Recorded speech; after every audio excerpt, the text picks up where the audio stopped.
ladies and gentlemen of the media. Can you hear me? No, your mic's not on. Okay, it doesn't really matter. I'm not the yeah, okay. I'm not the important person here today.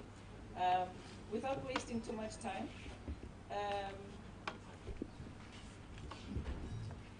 I'm sure they don't need any introduction anymore. But anyway, very quickly, Minister of Justice and Correctional Services, Advocate Masutha, Deputy Minister, JJ, Mr. John Jeffrey, and the bride, as Minister very nicely introduced her today, the lady of the day, the National Director, Advocate Shamila Batohi. They will address you, and then afterwards it will be question time. Thank you. Maybe here. We don't use a mic. There's no microphone here, Better, that's the Minister, problem. if it all happens here, just to manage the mics and everything. What about these mics? And they've set up such that. Why do they set these mics up then? I'm sure they can. I'm sure they can hear our It doesn't lend voice. itself very well for all the mics. Why don't you bring that mic to here? Will they hear it? Oh, okay. They do. We'll just proceed.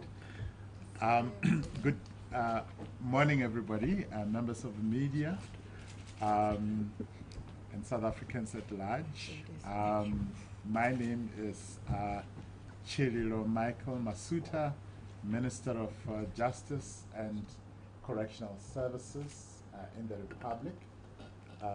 Let me take this opportunity to introduce on the panel the Deputy Minister, John Jeffrey, as well as the newly appointed National Director of Public Prosecutions, Advocate Shamila Batohi, who is the main focus of today. The purpose of our visit here at the National Prosecuting Authority was to introduce her to her own organization, the National Prosecuting Authority. As you may well be aware, the Constitution states that the cabinet member responsible for the administration of justice, ourselves, are responsible, have final responsibility over the National Prosecuting Authority. So in that vein, we took a moment this morning after a brief meeting with the new incumbent, Advocate Batohi, to firstly introduce her to her new management team, which is the leadership both at head office and in the regions, followed by a introduction to the staff at head office, as well as through telecommunication, the rest of the staff throughout the country. And I must, speaking for myself, and in fact I believe on behalf of the ministry, indicate that we really are delighted today, and we consider it a celebratory moment in welcoming fresh blood into the organization. We all are aware that certainly from my entry into this portfolio almost 5 years ago, the organization has experienced many challenges, a lot of uncertainty throughout, a lot of negative publicity, and indications of divisions of political and other forms of extraneous interference in the workings of the organization, weakness at various levels of leadership, and of course with the many commissions of inquiry that are underway, and as has appeared at other platforms, including various litigation processes, it is apparent that there has been serious difficulties in the organization. So this gives me an opportunity, first of all, to express our profound gratitude for the leadership that the President, first and foremost, has provided in the manner in which he responded to the court injunction to ensure that the organization's leadership problems are resolved at the helm through the appointment of a new NDPP who is now with us today, and today it's her first day at work, hence this occasion. And of course it befalls on her to take it from there in terms of dealing with the many challenges that she inherits in the organization. There's a few areas that we're working on together already. We have had a meeting with the Minister of Police and the National Commissioner of Police yesterday on the sidelines to discuss certain aspects in terms of applicable legislation that will enable us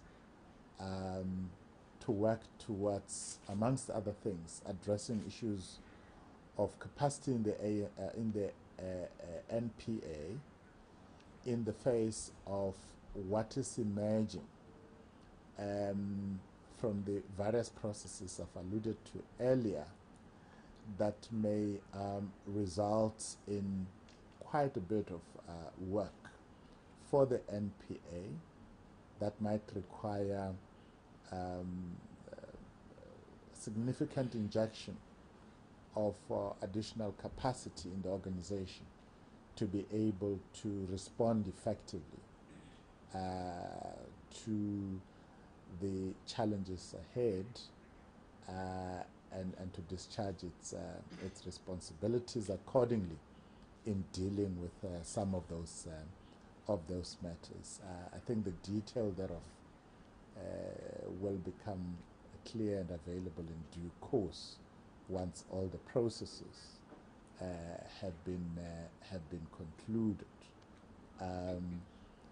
The Cabinet Lekgotla that is currently underway has also taken note of some of these issues, and I believe we enjoy the support of the collective at that level in our effort to bring one of the most important pillars of our Constitution back on sound footing and to enable it to effectively discharge its constitutional mandate. This is largely not meant to me delivering a media briefing, a statement or speech, and therefore I will not take it further than this, but rather afford the opportunity to the new National Director of Public Prosecutions, Advocate Shamila Batohi, to take it from there. Thank you very much. Thank you, Minister. Good afternoon to members of the press and good afternoon to the people of South Africa. I am honored to be welcomed here today as your new National Director of Public Prosecutions. I reiterate that my only obligation is to serve this country with gratitude and humility to the best of my ability. It's been a particularly dramatic and dynamic week for me. Only last week, Thursday, I was still at the ICC in The Hague in freezing conditions, and 1 week later, I'm here. I arrived on Friday, spent a few days with family, and arrived in Pretoria just 4 days ago. Today is my first day in office, but already I am greatly enthused by my interactions over the past days, which have been marked by cooperation and commitment. It is inspiring to see the diverse sections of government and civil society that have come together to offer their support to the NPA in this difficult road ahead, I should say. We know it is difficult, but we are determined. I returned to the NPA at a time of crisis, not only for the organization, but also for the rule of law in South Africa.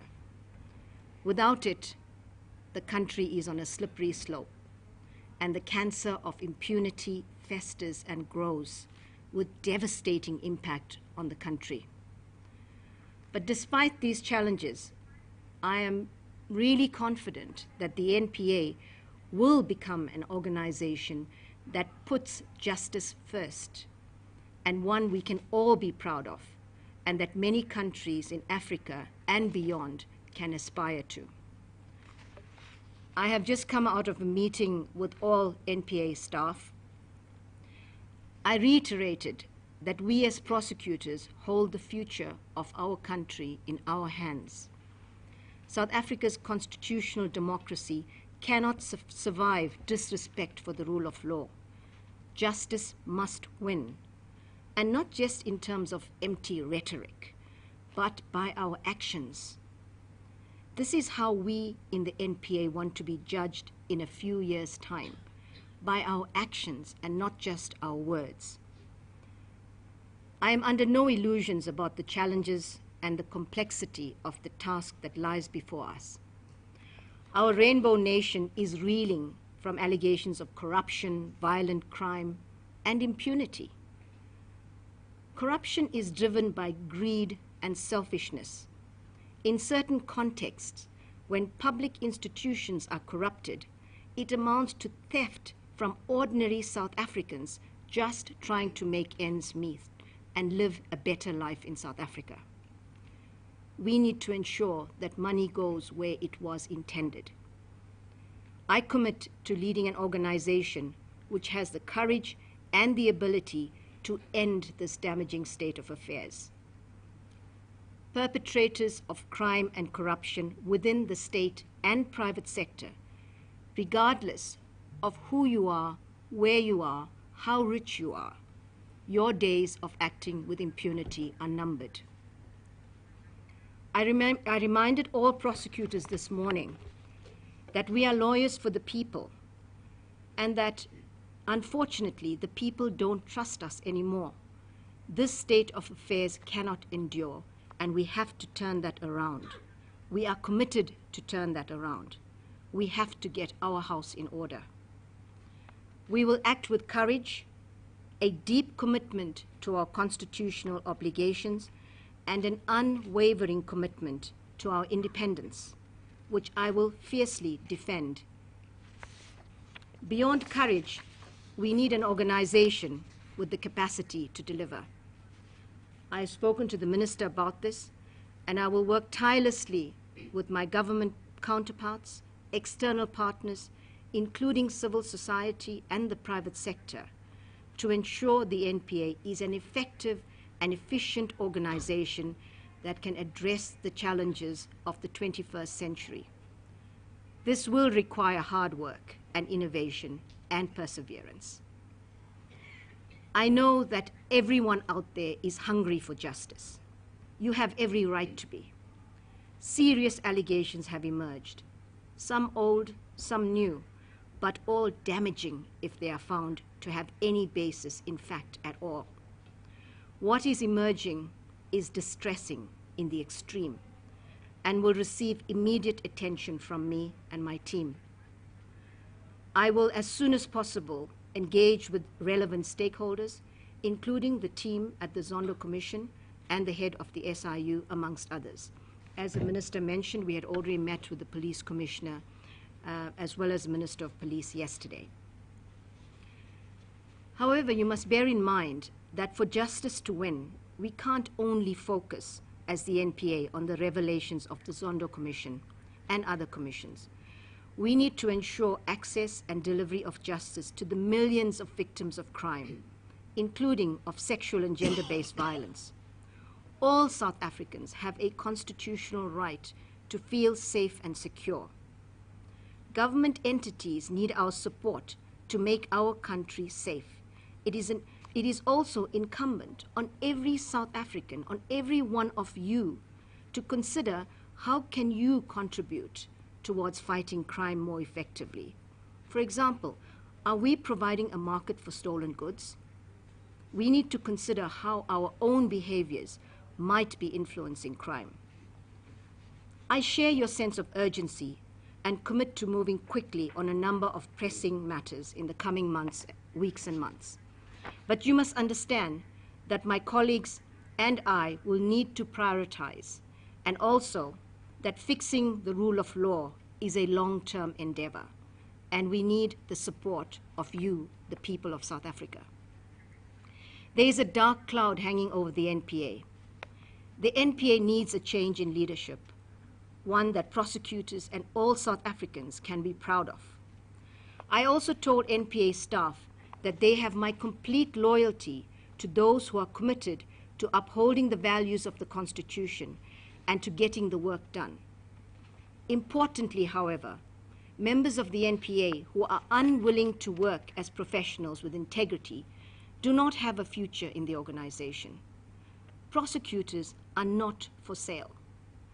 That said, I have no doubt that the majority of prosecutors in the NPA are hardworking and dedicated and committed persons working in a criminal justice system under immense pressure for various reasons.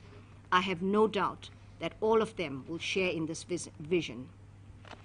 Before concluding, I personally thank those of you in the media, civil society, and the state who have courageously and tirelessly led efforts to expose the nature of corruption and force the government's hand. You have brought us back from the edge of a state of capture cliff. We will now take it from here as the NPA. You will appreciate that I have a full desk of urgent matters. I need to connect with prosecutors throughout the country to understand their needs and priorities, while at the same time delivering on priority issues that need action now. While I intend to build an open and constructive relationship with the media, I would like to limit my engagement with the media in the coming weeks. There is simply too much to do. I'll be announcing the NPA communication strategy in due course, which will include engagement with you, members of the media. I trust that you will understand and that you will give me the space to do what I have been appointed to do. I thank you.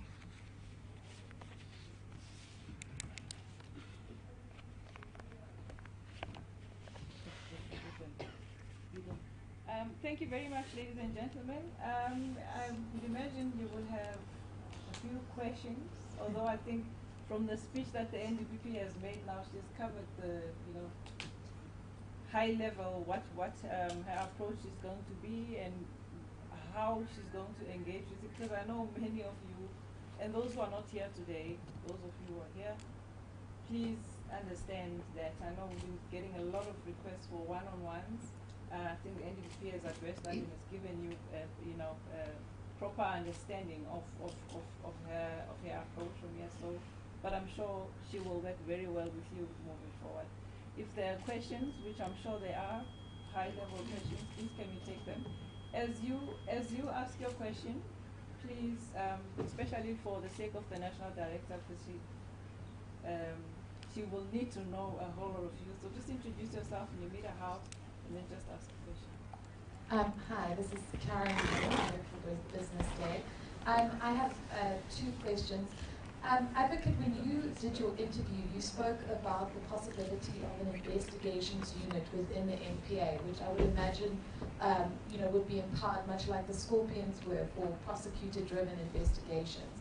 Do you believe that, given everything, the history, what happened with the Scorpions, etc., there will be now a new enthusiasm within the kind of new dawn rhetoric that we've seen for a unit much like the Scorpions to do what you were talking about? Do you feel that you have political backing in that? And then, Minister, there have been a number of revelations about, for instance, Nonko Bojiva and Lawrence Mkhwebi and Jackie Lepinka allegedly gave money in order to quash the Bosasa investigation. In your tenure, at your time as Minister, did you have any idea that such allegations or there was any suggestion of such corruption?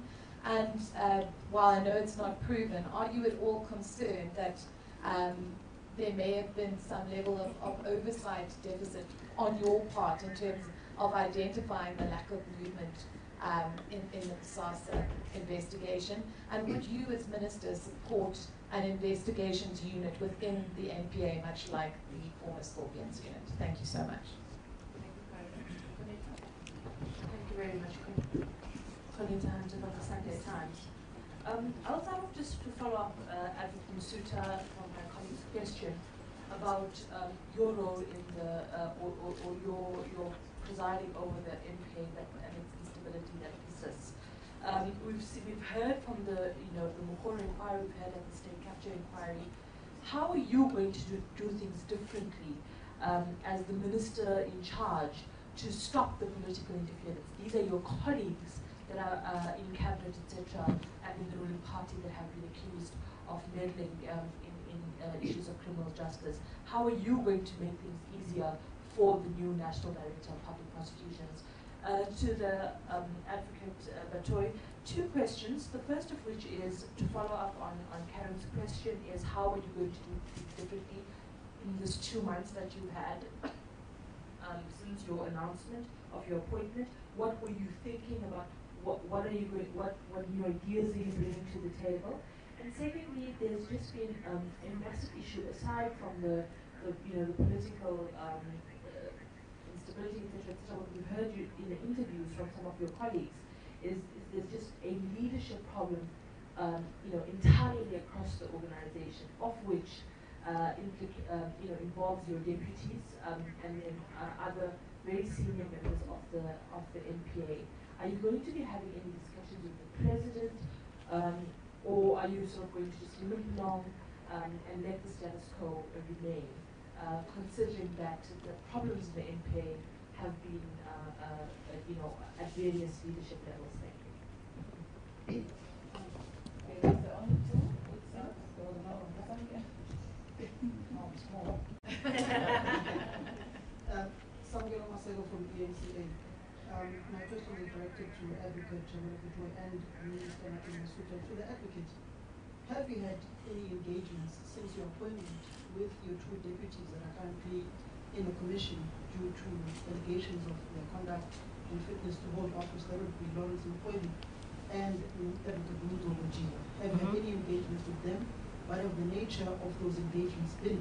If they've been any engagements, or have you engaged the President on this particular matter in reference to my colleague Mr. Hunter's question? And lastly, to the revelations that are coming out of the Zondo Commission, particularly that have to do with Bosasa, what action would you be taking in the immediate to investigate the revelations, the startling revelations that are being revealed, allegedly revealed by Angelo Grizi, where millions of rands were being counted and exchanged and given to people? What investigation will you be doing on that part? And to Minister Masutha, Bosasa is currently doing business of about 1.5 billion rands with your Department of Correctional Services.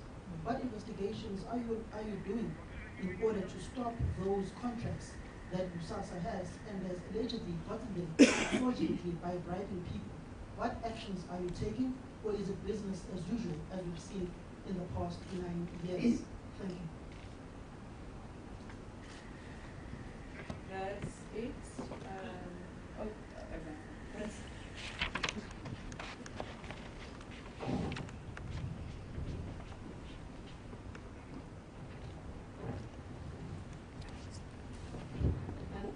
Good afternoon. Patricia Fasahia from the SABC.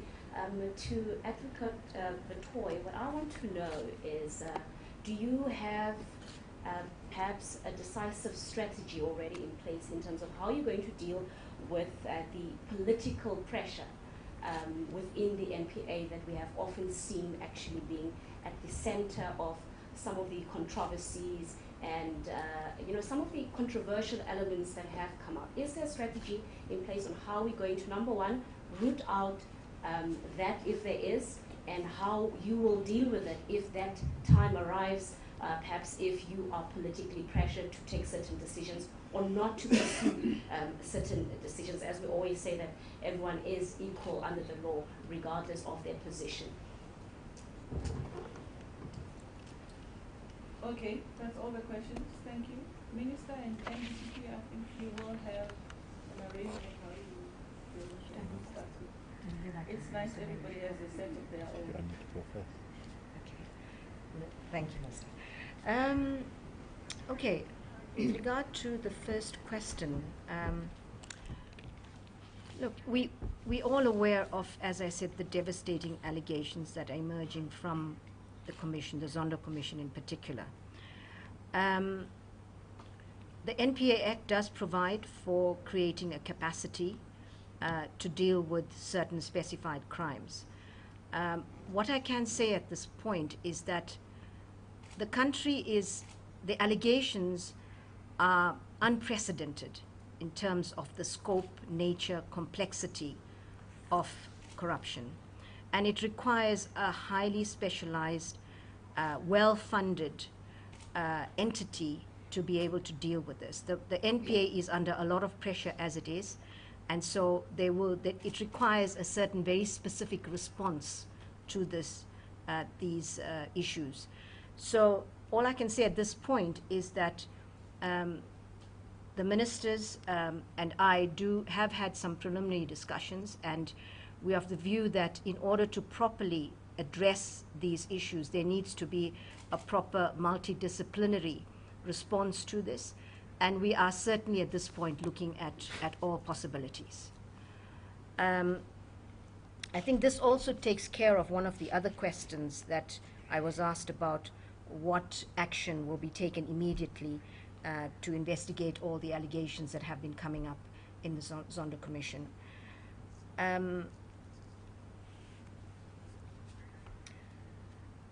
The question about, for the past 2 months, what have I been thinking about, new ideas, etc. Sure, I have been very busy at the ICC, you can rest assured, and I understand that I haven't been able to properly consider these matters. I've been following very briefly what's been going on in South Africa. And the one thing I've mentioned now, as I've discussed with the ministers, we are thinking about a very specialized capacity to address this immediate problem that's facing the country. But beyond that, I would be arrogant to say that I have any specific strategies, etc., because I need to listen to the team, I need to listen to the directors, and we need to together, I know they have been working on a strategy already, and I will certainly review that. And in due course, I would be able to speak to you again and give you more details about how we intend to deal with some of the aspects that require attention within the institution. You mentioned a leadership problem. I think we can all accept that the crisis in the NPA has been as a result of problems at the leadership level. And what I can say at this point is that things do need to change. We need a fresh start in the NPA. I haven't spoken to persons in leadership positions, and I will certainly talk to them. We have certainly people that are hardworking in leadership positions, and I'm not going to go into details about what caused these issues, but I think the NPA requires a change in leadership and a fresh approach to various things. So I will be having discussions with various people to look at how we can ensure that the interests of the NPA and the country are best addressed, and we can take the NPA forward. Engagement with the two deputies, I've had no engagement with them.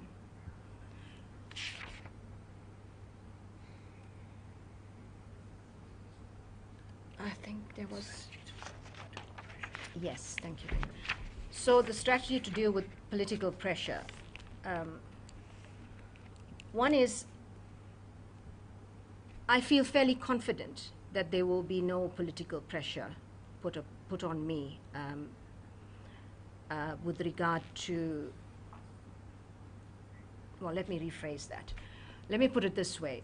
I said in my interview that if I am offered this position, I will have a conversation with the president.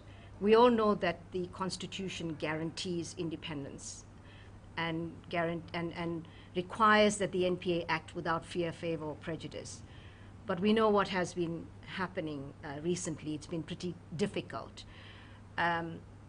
When I was finally, it was decided that I would be the president's preferred candidate as far as this post is concerned, I did have a conversation with the president, and I said to him that, you know, I know it's guaranteed in the Constitution, but I want you sitting here to give me that assurance. And unhesitatingly, the president said there will be no interference, political interference into the work of the NPA. So I feel fairly confident that that will not happen. But who knows what's going to happen in the future? And if it does, for any reason, then I will fiercely defend it. You know, it's a constitutional issue, and I will take it to the Constitutional Court if need be. Yeah. All right. Thank you for all the questions. I wished they were substituted by the more simpler ones. Unfortunately, this job has been a bit of a roller coaster from day one.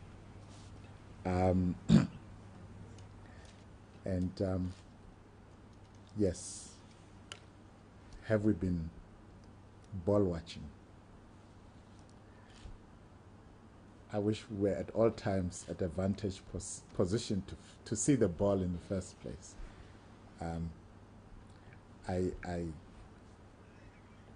said to the prosecutors earlier on that I hope my limited vision did not limit me in terms of being able to see certain things that had sight of. Maybe one would have dealt with things differently. But I want to indicate that at most management meetings that I've held with all the departments and entities under this portfolio, I've used a cliche that says, if you do the right thing, know that you have my full backing. And if you have to fall, rest assured I'd happily fall with you. But if you choose to do the wrong thing, and I use the words black men, black women, white men, white women, you are on your own. It's become a signature phrase. I hope I will not be accused of plagiarism because I haven't quoted the source whenever I used this. To make the point that I left it to each individual at all levels of any of the entities I have been responsible for to take personal responsibility for their actions or inactions. But certainly where information has come to the fore that raised concerns, we have tried to intervene.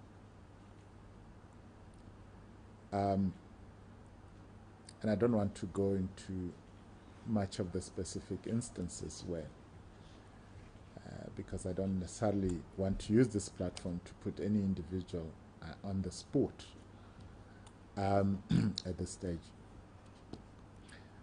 But what I can indicate is that if we took Bosasa as a starting point, one of the questions I repeatedly asked the management of correctional services was how did we end up being in a situation where we have had to use violence year in, year out to fund this outsourced service,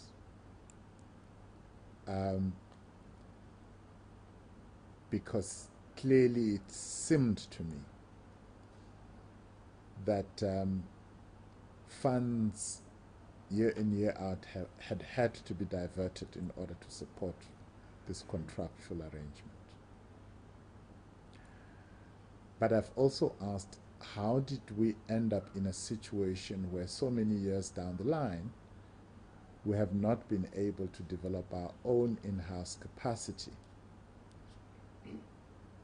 to provide catering for our inmates in the big centers where Bosasa has been providing the service, and end up in this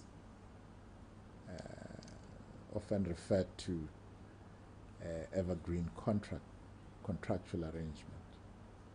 And the kind of explanations that have been given was that the catering equipment at those big centers became obsolete, and it became unaffordable for the department to replace them, and as one of the factors that led to outsourcing, and I was listening to some of the testimony at the Zondo Commission. I was wondering, was this response some narrative that was artificially created to justify something that was not genuine? I suppose the truth will finally prevail.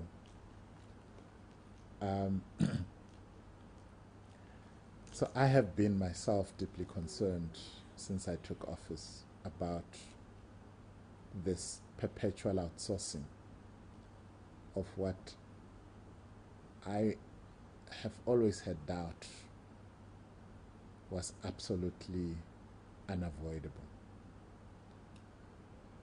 The National Commissioner has advised me that in the light of these revelations, they are working on reviewing the whole arrangement, and I look forward to a report soon from him as to the prospects of us extricating ourselves out of this and restoring our own insourcing of this service. And I know that even though I'm awaiting a fuller report, that he is interacting with a number of relevant state institutions in this regard. So I was not necessarily assuming that this was a manipulated arrangement, as appears to have been from, if one judges from some of the revelations that are being made. And this leads me to the second strain of this matter, or leg of it, and that is the SIU report that has also since been featuring at the Zondo Commission, relating to a finding regarding irregularity of the of some component of that arrangement, where our understanding is that the SIU had directed to previous management of corrections that the contractual arrangement be reviewed and certain legal action taken because of the irregular award, if I understood correctly, of the tender at the time, and where apparently such action was not taken. Obviously, that's a matter that is also being looked at.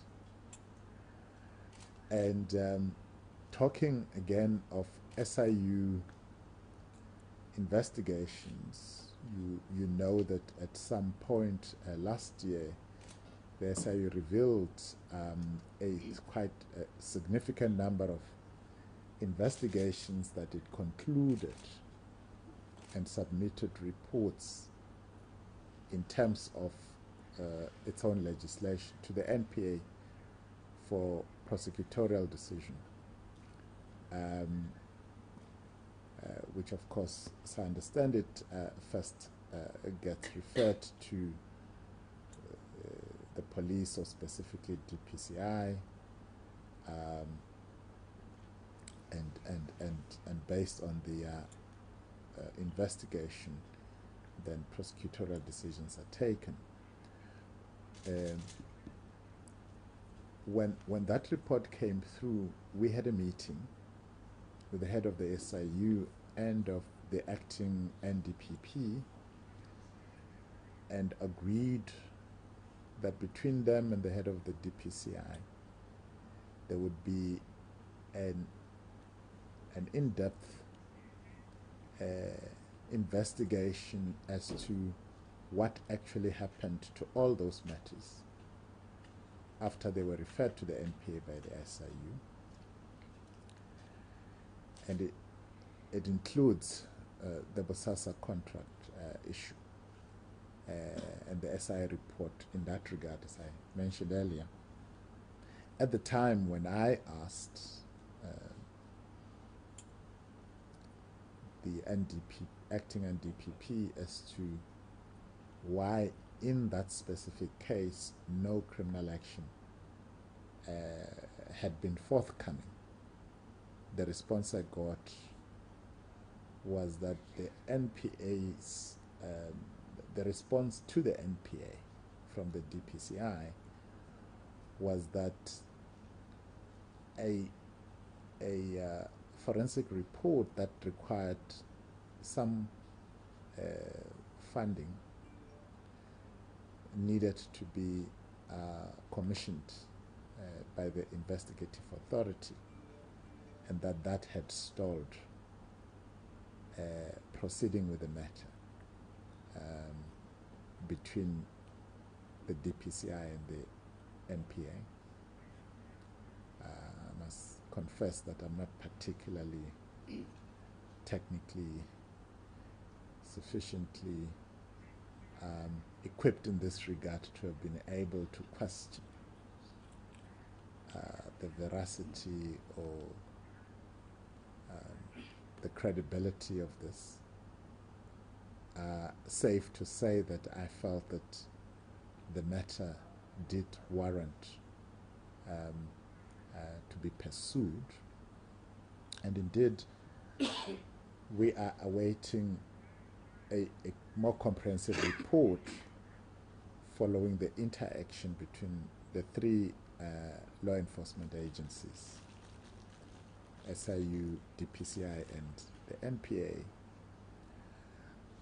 on all these matters that had been referred,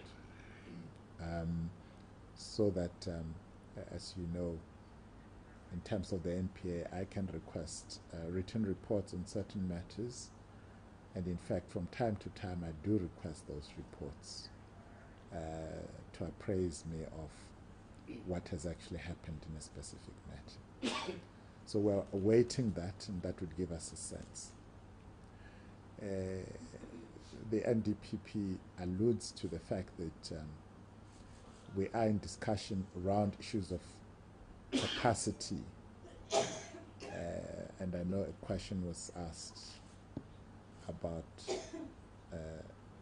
reintroducing a Scorpion-type investigative entity within the NPA. Those are details which I think once all the work around developing dedicated capacity to respond fully and effectively to the revelations that are coming out of the various commissions, will come through. So perhaps the other aspect relating to the Bosasa matter, if you like, that I could allude to is the security arrangements at the State Capture Commission premises, where a Bosasa-linked company is said to have provided service. This has been the matter where I have had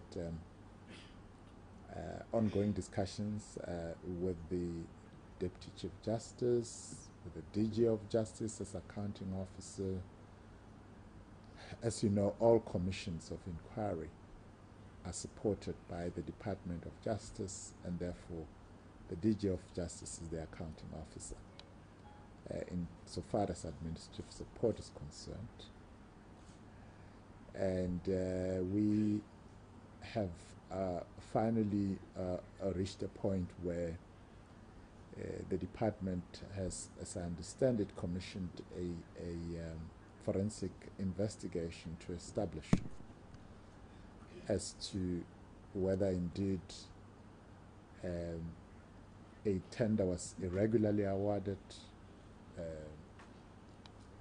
for the provision of that service, and who was responsible for such irregular award between the department and the Secretariat of the Commission. And in due course, I guess between ourselves, the accounting authority at the Department of Justice,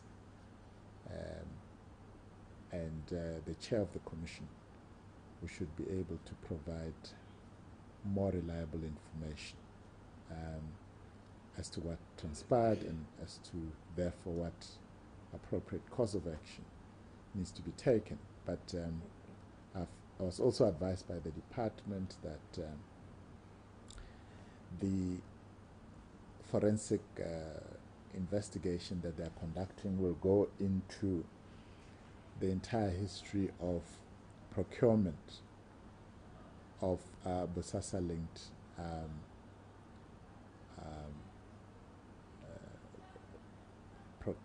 procurement of security services to the Department of Justice, so that we can establish whether at any point dating back to when the relationship commenced, any irregularity had occurred, and to establish who was responsible for that. So that work is underway. In the meantime, obviously, let me also indicate that my understanding, save for the services that are the subject of the current situation with the security features at the state capture inquiry, the department advises me that they are no longer having ongoing contractual relationship with the affected company, as that has since terminated towards the end of last year, I think around September or so. So what is outstanding there is just that additional element, which would have been sought to be procured by way of extending what was initially a contractual arrangement that pre-existed between the department and that company, to include the installation of security features at the commission venue. So of course, once all the information is clarified in the evidence, the relevant law enforcement agencies will be able to make a fresh look at things and see who should do what by when in order to pursue whatever matters that require action. Sorry for that long, protracted explanation. I just thought, in the interest of transparency, let me share the much that has been brought to my attention.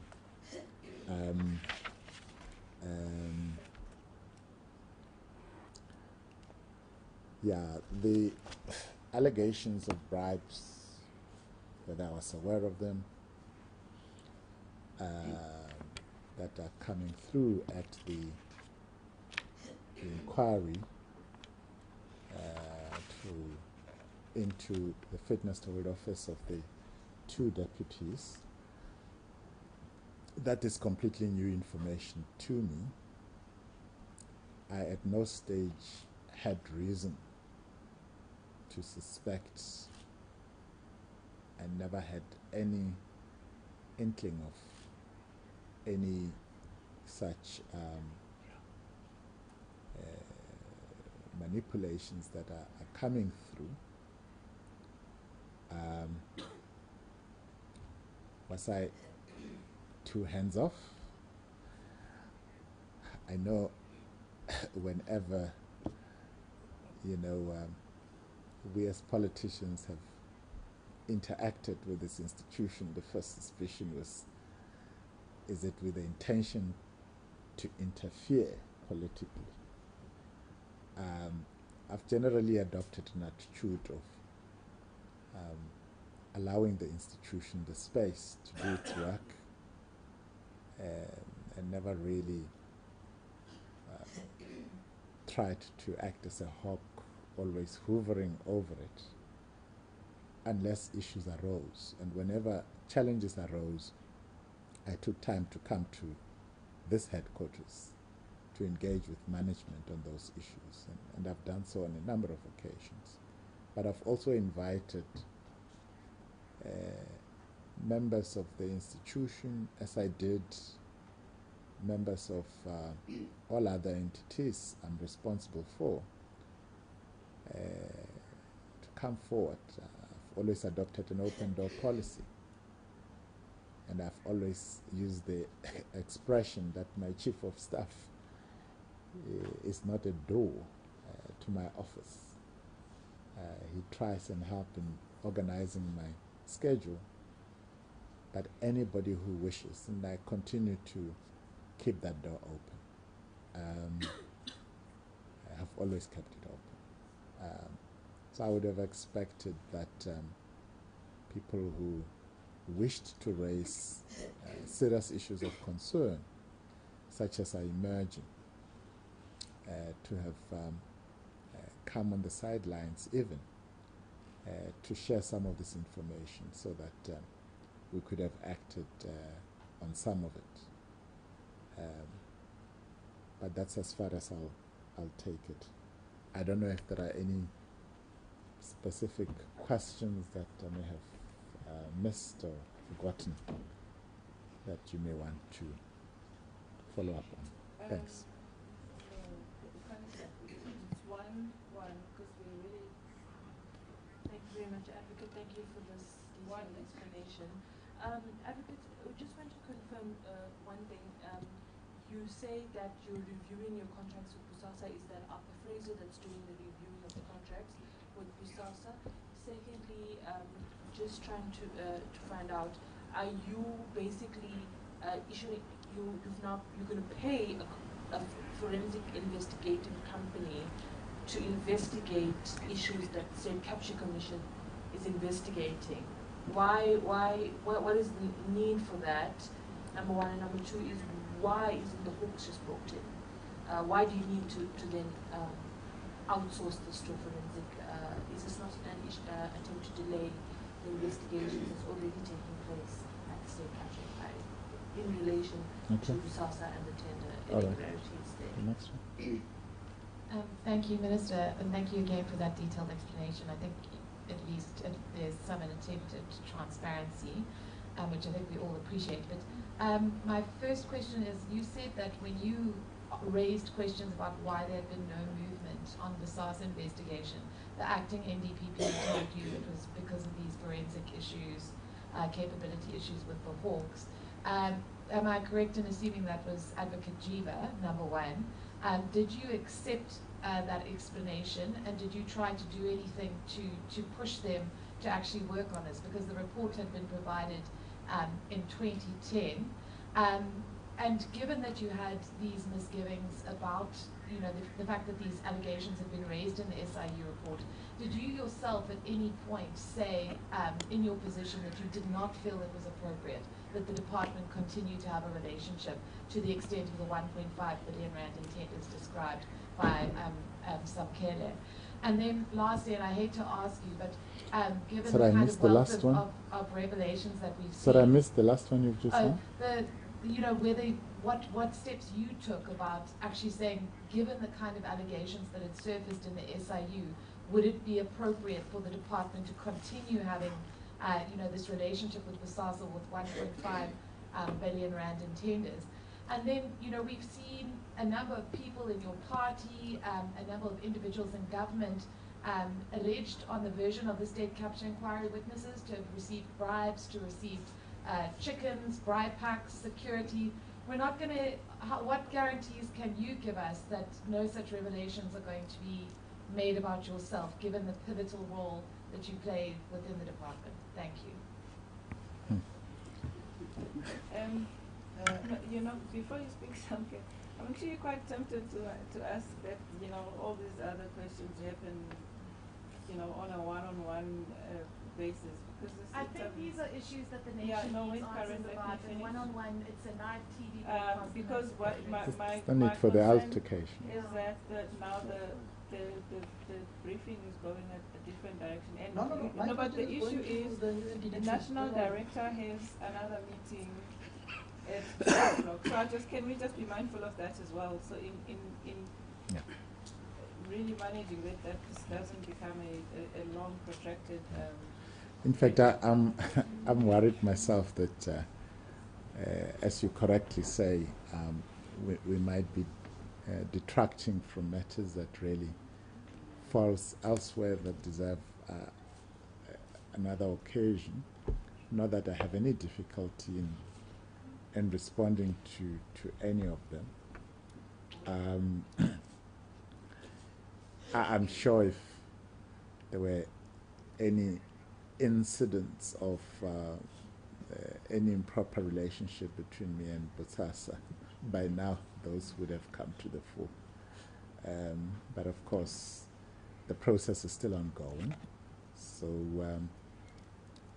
if there's anything that would still be revealed about anybody else, including myself, I'm sure that should happen. But if you're asking me the direct question, have I received any form of bribe in that regard, the answer is no. If that is the direct question you would want me to respond to. The continued contractual arrangement I thought I had explained that yes, the National Commissioner is looking at this. They are rendering a service to the biggest of our centers, which obviously involve the lives of a huge number of our inmates. So whatever purported termination of contractual relationship that could be envisaged should happen responsibly, obviously, in the sense that the well-being of inmates should never be compromised in the process. For me, that's the bottom line. But of course, we cannot perpetuate impropriety wherever and whenever we uncover it. That is the general rule. So I think that hopefully just clarifies that that specific issue. As to revelations that affect high-profile people, etc., the processes are ongoing. The Constitution is clear on the rule of law, and of course that has to apply at all times in dealing with matters. So due process will guide appropriate intervention as and when it becomes due. So I don't think there's a difficulty there. Duplicating processes, a government department, and in particular an accounting officer, has an obligation in law to ensure that they protect the interests of the state. So that responsibility derives from their legal obligations. There is nothing that stops any corrective measures, even as various commissions of inquiry are ensuing, whether of a criminal or civil or even disciplinary action internally within state institutions to take their course, as I understand it. Of course, you cannot impede the work of a commission of inquiry. It would be improper. So I think there is a lot of room for various processes to happen in tandem and parallel to each other. And that may turn out to be more complementary than anything. I would imagine the NPA itself, once it's in a position to initiate prosecution, it wouldn't necessarily have to wait for a matter to be concluded at any of the commissions, because some of the action may need speed, may require urgent intervention. I don't know if I left any of your other queries, but insofar as those matters are concerned, that would be my response. Thank you. Okay.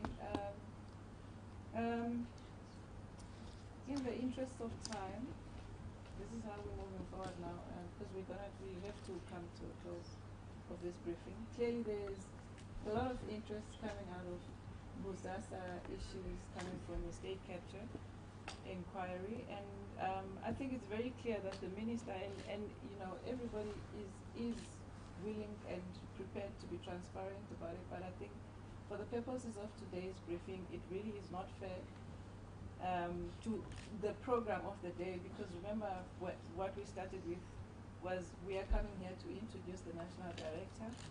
And of course, the national director has a full program that is scheduled for the day, meetings with the senior management that are now being held back because of the media briefing that is tended to take a different direction. So I really want to propose that maybe if there are any further questions around the state capture inquiry, the Busasa issues specifically, clearly the minister is very happy to take those. And the minister's spokesperson and person making in his office dealing with media, Max, is sitting here, and then maybe you can just make requests for those interviews. But as far as this briefing is concerned, and it's relating to the introduction of the NDPP, if your question relates to that, Samkelo will happily take it, but really can we just maybe, for the purposes of moving forward, was it about Usasa again? No. And that is the last one. Patricia, yours is the last one after. Yes, So not are Usasa, you, something else. it's Usa. No. For the minister or the national director? For the advocate. For the national director. And then that will be it, my dear colleagues, and we will adjourn.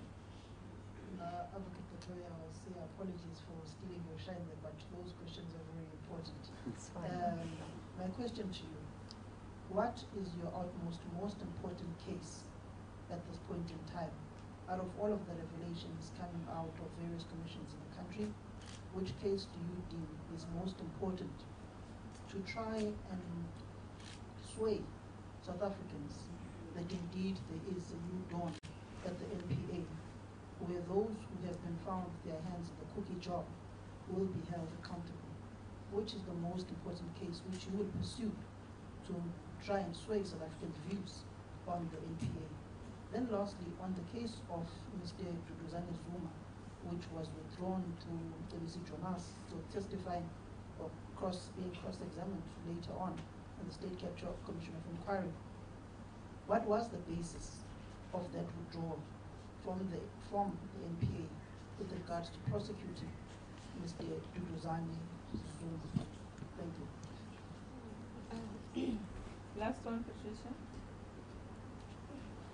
Advocate Batohi, Patricia again here from the SABC. Just in short, what's your take on South Africa planning to leave the ICC, since you come from there?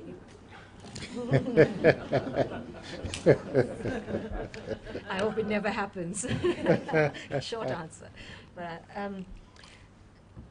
the questions with regard to which case I think is the most important, I think that's, for me, I have not been properly briefed yet. It's my first day in office, but there have been revelations with regard to several cases in the media.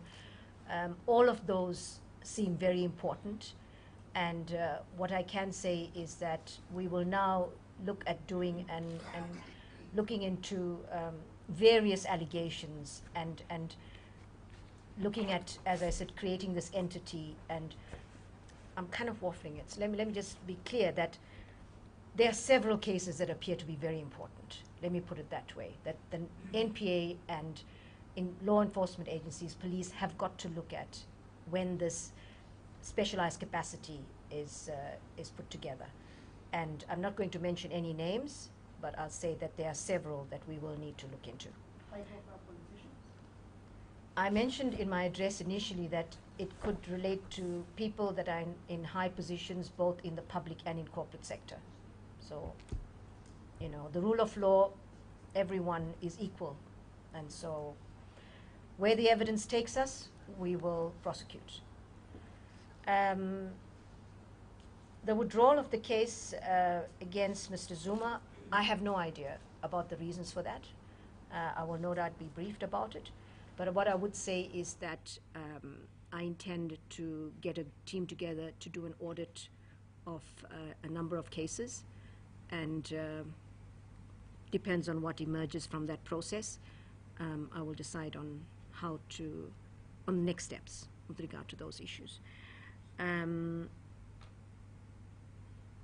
the ICC, well, I'm going to be very quick, but I hope it never happens. The ICC is the one institution, world body that the world has to deal with atrocities, holding people accountable for atrocities across the world. We're talking about war crimes, genocide, crimes against humanity, and now aggression. And South Africa was one of those countries that strongly supported the creation of the ICC. And South Africa is one of those countries that has a really, really good human rights track record and is often looked towards by other countries in terms of the way forward. So the ICC is not a perfect system. Certainly the Rome Statute creates a system of international criminal law that needs to be strengthened. And so I think states parties need to remain within the system and strengthen it so that we can hold people accountable. And again, the ICC, you know, irrespective of whether you're a head of state, rule of law applies to everyone. And so I think it's a crucial institution in terms of the International Criminal Justice Project. And I hope that South Africa remains there and remains, in fact, one of those that guides various other countries in terms of the way forward in ensuring that this project is strengthened and not weakened. Thank you, and on that high note, we'll close this briefing. Thank you very much. Enjoy your weekend.